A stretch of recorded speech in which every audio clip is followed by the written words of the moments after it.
Egunon, denoi, hasi gingo ea. Egunon eta eskerrik asko gaurko prentsaurrekora etortzeagatik. Gaurkoan mugarri garrantzitsu bat aurkeztera gatoz, da elkarrekin lanerako dirulaguntzaren lehen deialdia. Gaurko kontseiluan erabaki dugu eta lanbiderekin daukagun hitzarmenari esker hartutako erabaki bat da. Gaurko diputatu kontseiluan hartutako erabakiaren berri eman aurretik, nahi genduna da bai proiektua eta bai neurri hau pixka bat testu inguruarekin aurkeztu, ez? Elkarrekin lanean, elkarrekin programa orokorraren enplegagarritasun lerroa da. Etorkizuna eraikizar ereduaren aterkipean lantzen duguna eta proiektu estrategikotako departamentu berriak kudeatuko duena. Elkarrekin lanean etorkizuna eraikizen eredu horrekin baliatuz, filosofia berdinarekin funtzionatzen du. Gobernantza ireki bat, gobernantza lankidetzazkoa, lankidetza bai pribatua eta publikoa, eta esperimentazioan oinarrituta. Eta kasu honetan, gizarte bazterkeria borrokatzeko erabiltzen dugu esperimentazio hau. Lankidetzak elkarrekin lanean duen garrantzia azpimarratzeko datu bat emango dizuegu. 70 eragile, pribatu eta publikok parte hartzen dute elkarrekin laneanen. Hauetako garrantzitsuna lehen aipatu dugun lanbide, eta berari esker bultzatzen dugu neurri hau. Hauetaz aparte, eragile publiko eta pribatu hau bezala aparte, heziketa zentruak eta baita ere eskualdeen garapenerako agentziak. Elkarrekin laneanen bitartez, estrategia integratu bat garatu nahi dugu, alde batetik ekonomiaren indarberritzea eta lehiakortasuna bultzatzeko, bigarrenik kalitatezko enplegua bultzatzeko eta gizarte politikak xedea duen estrategia integratua bultzatzeko. Pertsonak, baina batez ere kolektibo multzo batzuk zaintzeko, nik esango nuke kolektibo guzti dauen kohesio soziala lantzeko eta hobetzeko. Alde batetik gizartetik baztertuak dauden eta izan daitezkeen arriskuan dauden pertsonak egoera hori hobetzeko, langabezian daudenak eta enplegagarritasun maila edo bajua dutenak, eta baita ere lanean daudenak, baino enplegu prekaritatea bizi duten kolektiboak. Gaur arte, 2016an martxan jarri zanetik, 11.000 onuradun izan ditu elkarrekin programak. Elkarrekin laneani zuzendutako datuei begiratzen baldin badiegu, esan dezakegu, bazterkeria egoera horretan edo arriskuan dauden egoera horretan, horietatik 1.950 pertsonek aurkitu dutela enplegua. 1.082 emakume eta 858 gizonezkok. Gutxi gora bera esateko, elkarrekin lanean parte hartu duten 4 pertsonetatik batek aurkitu du enplegua lankidetza honen inguruan edo honi esker, ez? Eta nik esango nuke kuantitatibotik haratago ere joan da kualitatiboari erreperatu behar digula, ez? Kasu bakar bakoitza, esperientzia bakar bakoitza, arrakasta bezala hartzen dugu lurraldearentzat. Lehentasun nagusia, badakizue gure Gipuzkoako Foru Aldundiaren lehentasun nagusia, gure lurraldea, Europa mailan, ezberdintasun gutxien duten lurraldeen artean jartzea dela. Bai gizarte ikuspegitik, hizkuntza eta genero ikuspegitatik. Elkarrekin erraminta honen bitartez, lortzen duguna da, helburu hori nagusia izatea, ez? Eta errementan nagusi horren bitartez, gizarte bazterkeriari aurre egitea eta bere edapenez, gizarte ezberdintasunak murriztea era aktibo batean. Garai hauetan badakizue diskurtso populistak eta xenofoboak eta badaudela, eta guk uste dugu, enpleguaren bitartez, gizarteratzea bultzatzea, hori da elkarrekin laneanen helburu nagusia, diskurtso horiei aurre egiteko eta mito faltsu horiei aurre egiteko erramenta eraginkorra eta ezin hobea daukagula. Eta lankidetza honen inguruan eta elkarrekin laneanen inguruan esan, Gipuzkoan hain errotuta daukagun lankidetza espiritu hori, lanean taldean egiteko espiritu hori berreskuratu nahi degula, batez ere, orain arte inplikatuta egon diren eragileekin, lehen aipatu dizkizuet, eta baita ere enpresak, berrikuntza zentruak erakarri nahi ditugu, eta horiekin orain arteko intentsidadea handitu eta gauza berriak martxan jarri. Bueno, decía en euskera que hoy venimos a presentar un hito importante en el desarrollo del Elkarrekin Lanean, y es la primera convocatoria de ayudas en el ámbito de la estrategia del Elkarrekin Lanean. Es una decisión que hemos tomado hoy en el Consejo de Gobierno y que se lleva adelante gracias a la colaboración que tenemos con Lanbide. Y me gustaría poner un poco el contexto, tanto el proyecto como la medida. El Elkarrekin Lanean es la línea de empleabilidad del programa foral Elkarrekin. Se desarrolla bajo el paraguas de Etorkizuna Eraikiz y se gestiona desde el nuevo Departamento de Proyectos Estratégicos. En ese sentido, se rige por el modelo Etorkizuna Eraikiz y se basa en un modelo de gobernanza abierto, colaborativo, colaboración público-privada y con la experimentación como fórmula, en este caso, para luchar contra la exclusión social a través del empleo. Y para resaltar la importancia de la colaboración en el programa Elkarrekin Lanean, me gustaría citar una cifra: 70. Más de 70 son los agentes público-privados que participan en esta estrategia, y entre ellos citar, como he mencionado antes, a Lanbide, ¿no? Gracias a ellos ponemos en marcha también esta actuación. Y además de estos agentes público-privados, mencionar también a las entidades de formación y a las agencias de desarrollo comarcal. Con el Elkarrekin Lanean lo que pretendemos es impulsar una estrategia integrada, por una parte para la reactivación y la competitividad económica, segundo, un empleo de calidad, con las políticas sociales para mejorar la cohesión social de las personas y en especial de 3 colectivos. El primer colectivo es el de personas en situación o en riesgo de exclusión. El segundo colectivo, las personas en situación de desempleo con un grado de empleabilidad medio-bajo.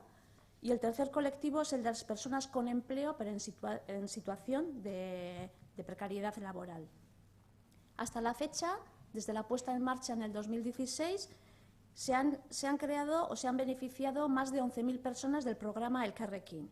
Y en lo que respecta estrictamente al programa Elkarrekin Lanean, 1.950 personas en situación de exclusión social o en riesgo de padecerla han encontrado empleo. 1.092 mujeres y 858 hombres. Decir que, bueno, pues 1 de cada 4 personas participantes en este programa ha encontrado empleo gracias a Elkarrekin Lanean. Y más allá de lo cuantitativo, sí me gustaría subrayar la importancia de lo cualitativo, ¿no? Cada caso individual, cada experiencia es para nosotros ya un éxito para el territorio. Decía que el objetivo de fondo para la Diputación Foral de Guipúzcoa es el de situar nuestro territorio entre los de menor desigualdad social, lingüística y de género a nivel europeo, y entendemos que el Elkarrekin es una pieza fundamental, nuestra principal herramienta para que esta institución pueda combatir la exclusión social y, por extensión, actuar de esa forma activa para reducir las desigualdades sociales. Decía también que entendemos que es una de las fórmulas más eficaces para luchar contra esos discursos populistas y xenófobos, y que el Elkarrekin Lanean lo que pretende es, mediante el empleo, mediante la socialización de este empleo, pues al final combatir las desigualdades. Y yo creo que antes de pasar la palabra a Imanol Lasa, mencionar también que apelamos a ese espíritu de colaboración, a ese espíritu de trabajo en equipo tan guipuzcoano, y que entendemos que en esta estrategia pues va a ser fundamental, ¿no? Buscamos la implicación de los agentes antes mencionados y también de las empresas, de los centros de innovación, que están implicados, pero queremos poner en marcha nuevas líneas, por lo que entendemos que la implicación de todos va a ser mayor de aquí en adelante. Y paso la palabra a Imanol Lasa. Ainhoak ondo adierazi bezala, gaurkoan gizarteratzea eta laneratzea sustatzeko dirulaguntza lerro berriak onartu ditugu, orain berri ospatu dugun Gobernu Kontseiluan. Gipuzkoako eragile desberdinei dago zuzenduta eta 740.000 euro bideratuko ditugu horretarako, lan horretarako Gipuzkoako Foru Aldunditik. Ez da nolanahiko zenbatekoa.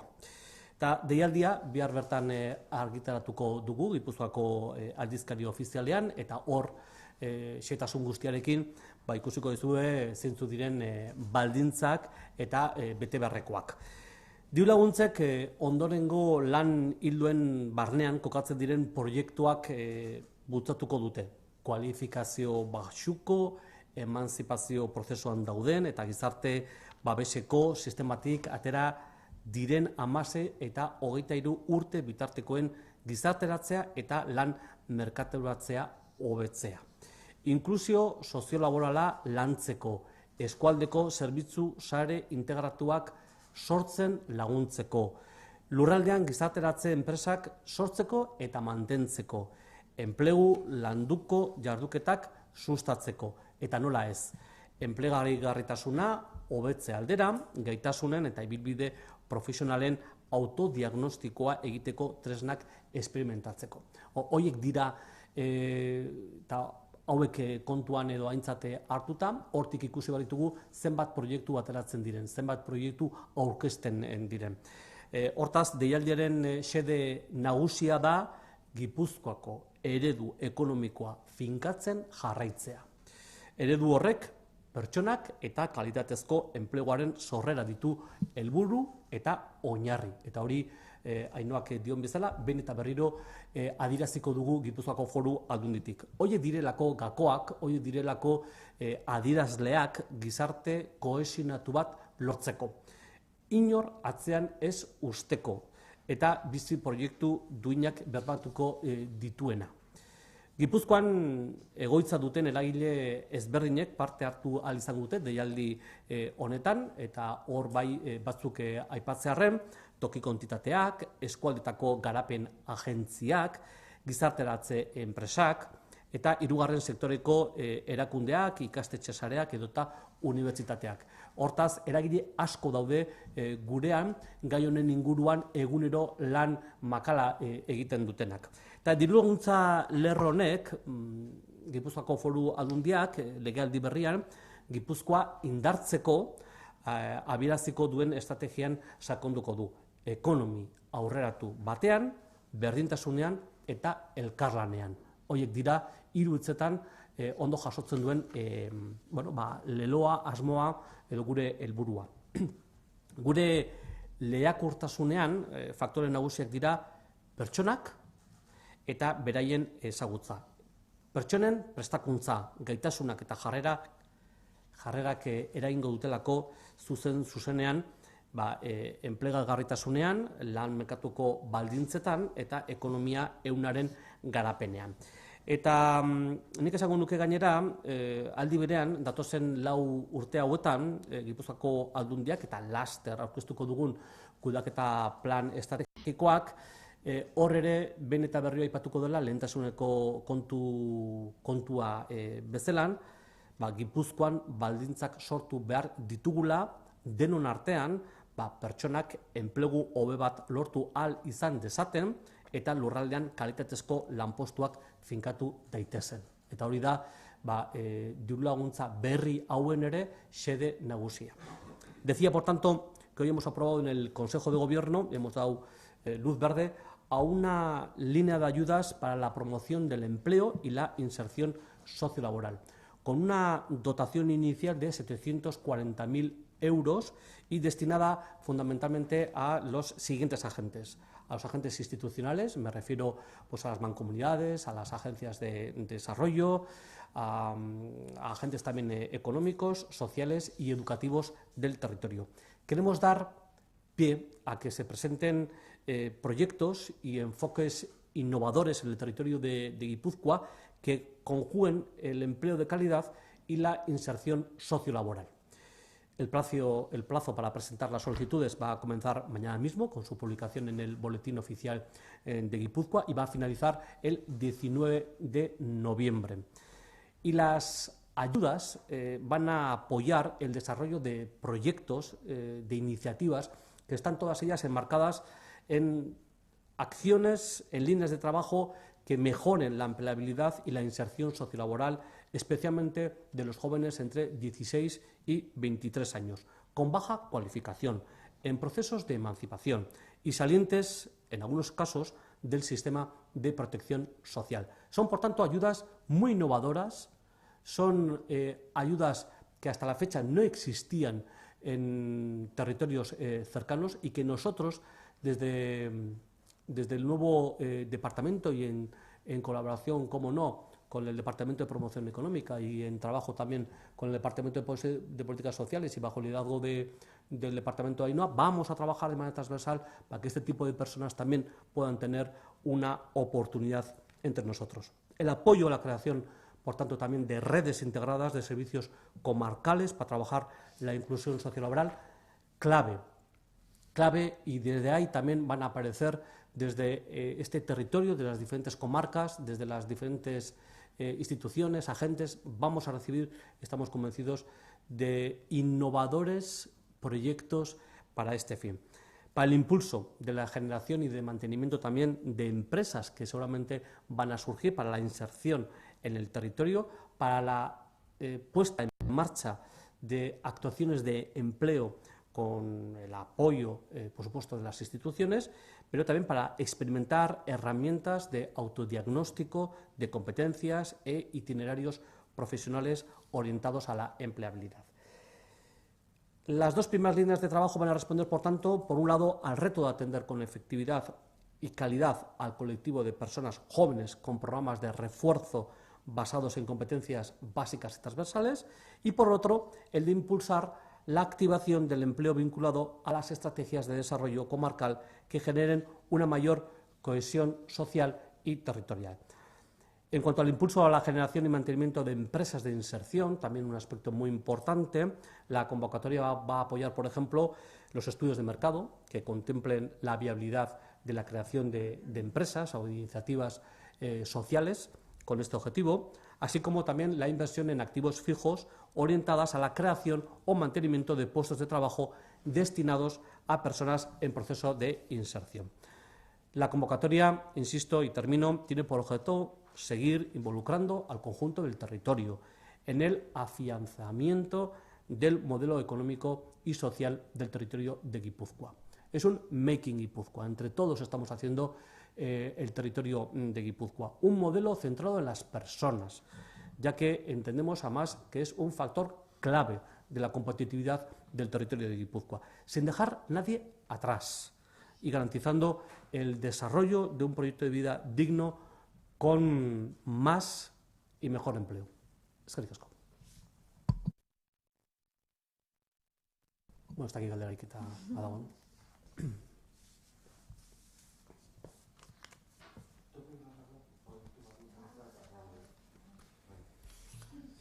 Ez, toperik ez dago, toperik badago, azkenen 740.000 euro direlako eta lan hildo desberdinak daude, ezta. Orain guk ikusi nahi dituguna da zenbat proiektua aurkezten diren eta proiektu horien arabera, kopuruen arabera emango dira dirulaguntzak. Eta gazte horiek babes sistematik atatzen diena, zintzu diabla, adibidea jartzearen? Batzuk esatzen ditugu, ezta, eta gu baino hobeto ezagutzen dute gure herrietan udaletik jarraipen zehatza egiten dien, esango nuke, teknikari sozialak. Guk esaten duguna da, momentu honetan, kualifikazio gutxi daukaten gaztetaz ari gara hitz egiten, momentu honetan zailtasunak izan dituztenak bere bizitza proiektuak garatzerakoan, hortaz, badukagu gure gizartean gazte batzuk sistemak berak edade bate arte babesa eman diona, eta momentu batean edade bat daukatenak bizitza aurrera dijoanak, eta ulertzen dugu Gipuzkoako Foru Aldunditik beste aukera bat eman behar diogula gazte horri. Eta bizitza duin bat eukitzeko segurazki biderik, gakorik, aukerarik hoberena da kalitatezko enplegu bat edukitzea. Hortaz, guk Gipuzkoako Foru Aldunditik lidergo bat markatu nahi dugu, eta markatu nahi dugu erakundekin eta Gipuzkoako agente askorekin, ekonomikoak zein hezkuntzako sektorearekin.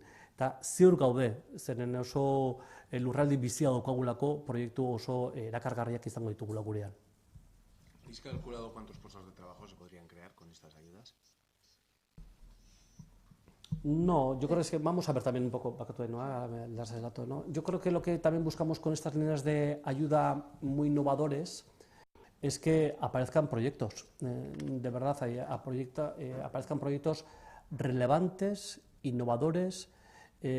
Vamos a darle a todos a la imaginación para que todas esas ideas que en ocasiones tienen nuestros ayuntamientos, las agencias comarcales, las mancomunidades, se puedan sustanciar en proyectos que den una oportunidad a personas que en un momento determinado necesitan de un empleo de calidad para que tengan un proyecto de vida digno. Por tanto, con estas ayudas y de la mano, no quiero olvidar, de Lanbide, del Gobierno vasco, y teniendo en cuenta nuestro sistema de gobernanza, que es Diputación, mancomunidades, agencias de desarrollo, ayuntamientos, todos en cascada, tengamos definido ese sistema. Por tanto, cuanto más empleo, mejor. Cuanto más empleo, mejor, porque menos personas estaremos dejando atrás. Como hemos comentado, bueno, tenemos unos precedentes, unas cifras, pero también hemos comentado, ¿no?, que cada caso, cada experiencia es ya un éxito. Hablamos de casos individuales y hablamos también de crear empresas de inserción, proyectos colectivos, ayudas para activos, para generar puestos de trabajo, y yo creo que sí se está haciendo un estudio y se quiere profundizar en, digamos, en las oportunidades que pueden presentar, por ejemplo, el empleo verde, el empleo blanco, temas de hostelería, donde hay carencias, necesitan perfiles concretos. Entonces, bueno, vamos a hablar de sectores y buscar oportunidades en esos sectores, dar una formación con unos itinerarios personalizados, con una orientación laboral y conseguir, pues, el mayor número de empleos de calidad.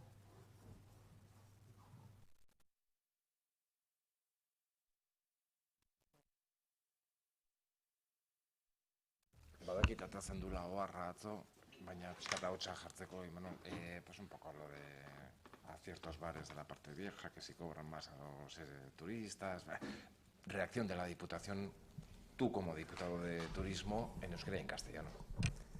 Bueno, yo creo que el territorio de Guipúzcoa apuesta por la excelencia en el sector turístico. Para ello estamos desde la Diputación, con los ayuntamientos, trabajando junto al sector en más formación, en la puesta en marcha de gestiones avanzadas en calidad, manuales de buenas prácticas. Se está profundizando también en la formación. Creo que por esta senda va la mayoría de los hosteleros del territorio de Guipúzcoa, y observamos también, como en todos los sectores, que hay un grupo de personas que defraudan. Y creo que lo mejor que podemos hacer es denunciarles a esos hosteleros, denunciarles, decirles que no es el camino, pero al mismo tiempo también me gustaría resaltar el buen hacer de la gran mayoría de los hosteleros donostiarras y del territorio de Guipúzcoa.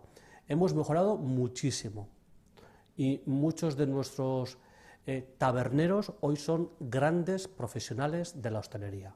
Y por tanto ha habido un paso hacia adelante, y creo que esto no puede empañar, este hecho, esta denuncia no puede empañar el buen hacer que entre todos estamos llevando a cabo, pues bien desde la hostelería o bien apostando por un turismo excelente y de calidad, y de alta calidad.